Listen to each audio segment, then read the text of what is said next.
ഹെബ്രായർക്കെഴുതിയ ലേഖനം 11-ാം അധ്യായം. വിശ്വാസം എന്നത് പ്രത്യാശിക്കുന്നവയെക്കുറിച്ചുള്ള ഉറപ്പും കാണാത്തവയെക്കുറിച്ചുള്ള ബോധ്യവുമാണ്. ഇതുമൂലമാണ് പൂർവഗാമികൾ സാക്ഷ്യയോഗ്യരായത്. ദൈവത്തിൻ്റെ വചനത്താൽ പ്രപഞ്ചം സൃഷ്ടിക്കപ്പെട്ടെന്നും കാണപ്പെടുന്നവ കാണപ്പെടാത്തവയിൽ നിന്നുണ്ടായി എന്നും വിശ്വാസം മൂലം നാം മനസ്സിലാക്കുന്നു. വിശ്വാസം മൂലം ആബേൽ കായേൻ്റേതിനേക്കാൾ ശ്രേഷ്ഠമായ ബലി ദൈവത്തിന് സമർപ്പിച്ചു. അതുവഴി അവൻ നീതിമാനായി അംഗീകരിക്കപ്പെട്ടു. അവൻ്റെ കാഴ്ചകൾക്ക് ദൈവം സാക്ഷ്യം നൽകി. അതിനാൽ മരിച്ചെങ്കിലും ഇപ്പോഴും അവൻ സംസാരിക്കുന്നു. വിശ്വാസം മൂലം ഹെനോക്ക് മരണം കാണാതെ സംവഹിക്കപ്പെട്ടു. ദൈവം അവനെ സംവഹിച്ചതുകൊണ്ട് പിന്നീട് അവൻ കാണപ്പെട്ടുമില്ല. അപ്രകാരം എടുക്കപ്പെടുന്നതിന് മുൻപ് താൻ ദൈവത്തെ പ്രസാദിപ്പിച്ചെന്ന് അവന് സാക്ഷ്യം ലഭിച്ചു. വിശ്വാസമില്ലാതെ ദൈവത്തെ പ്രസാദിപ്പിക്കുക സാധ്യമല്ല. ദൈവസന്നിധിയിൽ ശരണം പ്രാപിക്കുന്നവർ ദൈവമുണ്ടെന്നും തന്നെ അന്വേഷിക്കുന്നവർക്ക് അവിടുന്ന് പ്രതിഫലം നൽകുന്നവനാണെന്നും വിശ്വസിക്കേണ്ടിയിരിക്കുന്നു.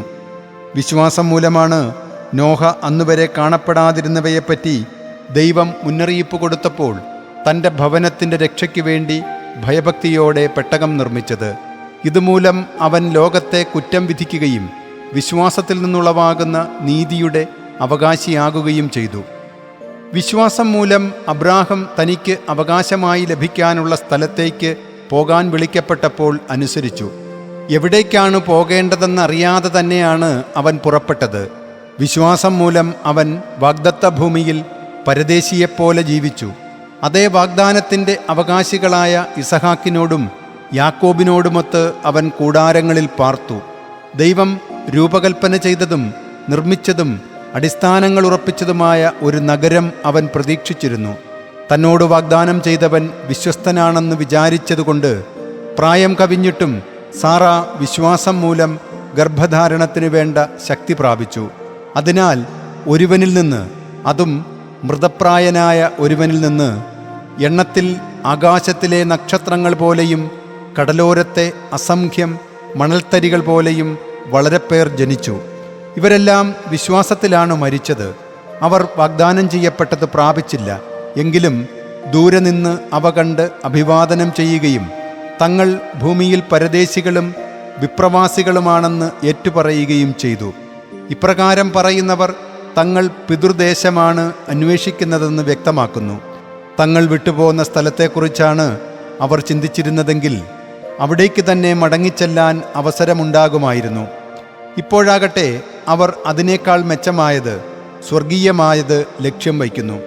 അവരുടെ ദൈവം എന്ന് വിളിക്കപ്പെടുന്നതിൽ ദൈവം ലജ്ജിക്കുന്നില്ല. കാരണം അവർക്കായി അവിടുന്ന് ഒരു നഗരം തയ്യാറാക്കിയിരിക്കുന്നു.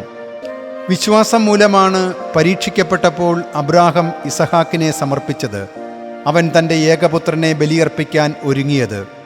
ഇസഹാക്കിലൂടെ തൻ്റെ സന്തതി പരമ്പര വിളിക്കപ്പെടും എന്ന വാഗ്ദാനം സ്വീകരിച്ചിരുന്നപ്പോഴാണ്. മരിച്ചവരിൽ നിന്ന് മനുഷ്യരെ ഉയർപ്പിക്കാൻ പോലും ദൈവത്തിന് കഴിയുമെന്ന് അവൻ വിചാരിച്ചു. അതുകൊണ്ട് പ്രതീകാത്മകമായി പറഞ്ഞാൽ ഇസഹാക്കിനെ അവന് തിരിച്ചു കിട്ടി. വരാനിരിക്കുന്ന കാര്യങ്ങളെക്കുറിച്ചുള്ള വിശ്വാസത്താൽ ഇസഹാക്ക് യാക്കോബിനെയും ഏസാവിനെയും അനുഗ്രഹിച്ചു. ആസന്നമരണനായ യാക്കോബ് തൻ്റെ വടിയുടെ അഗ്രം ഊന്നി നിന്ന് ആരാധിച്ച് ജോസഫിൻ്റെ മക്കളെ ഓരോരുത്തരെയും വിശ്വാസം മൂലം അനുഗ്രഹിച്ചു. ജോസഫ് മരിക്കുമ്പോൾ വിശ്വാസം മൂലം ഇസ്രായേൽ മക്കളുടെ പുറപ്പാടിനെപ്പറ്റി പറയുകയും തൻ്റെ അസ്ഥികളെപ്പറ്റി കൽപ്പന നൽകുകയും ചെയ്തു. വിശ്വാസം മൂലം മോശയെ അവൻ ജനിച്ചപ്പോൾ മാതാപിതാക്കന്മാർ 3 മാസത്തേക്ക് ഒളിപ്പിച്ചു വെച്ചു. എന്തെന്നാൽ കുട്ടി സുന്ദരനാണെന്ന് അവർ കണ്ടു. രാജകൽപ്പന അവർ ഭയപ്പെട്ടില്ല. മോശ വലുതായപ്പോൾ ഫറവോയുടെ മകളുടെ മകൻ എന്ന് വിളിക്കപ്പെടുന്നത് വിശ്വാസം മൂലം അവൻ നിഷേധിച്ചു. പാപത്തിൻ്റെ നൈമിഷിക സുഖങ്ങളെക്കാൾ ദൈവജനത്തിൻ്റെ കഷ്ടപ്പാടുകളിൽ പങ്കുചേരുന്നതിനാണ് അവൻ ഇഷ്ടപ്പെട്ടത്. ക്രിസ്തുവിനെ പ്രതി സഹിക്കുന്ന നിന്ദനങ്ങൾ ഈജിപ്തിലെ നിധികളെക്കാൾ വിലയേറിയ സമ്പത്തായി അവൻ കരുതി. തനിക്കു ലഭിക്കാനിരുന്ന പ്രതിഫലത്തിലാണ് അവൻ ദൃഷ്ടി പതിച്ചത്. രാജകോപം ഭയപ്പെടാതെ വിശ്വാസത്താൽ അവൻ ഈജിപ്ത് വിട്ടു. അദൃശ്യനായവനെ ദർശിച്ചാലെന്ന പോലെ അവൻ ഉറച്ചുനിന്നു.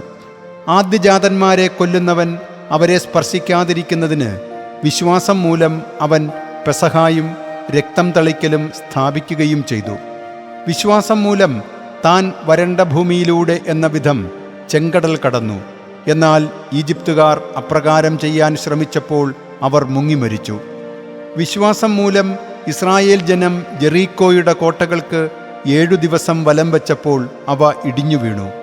വേശ്യയായ റാഹാബ് വിശ്വാസം മൂലം ചാരന്മാരെ സമാധാനത്തിൽ സ്വീകരിച്ചതുകൊണ്ട് അനുസരിക്കാതിരുന്നവരോടൊപ്പം നശിച്ചില്ല.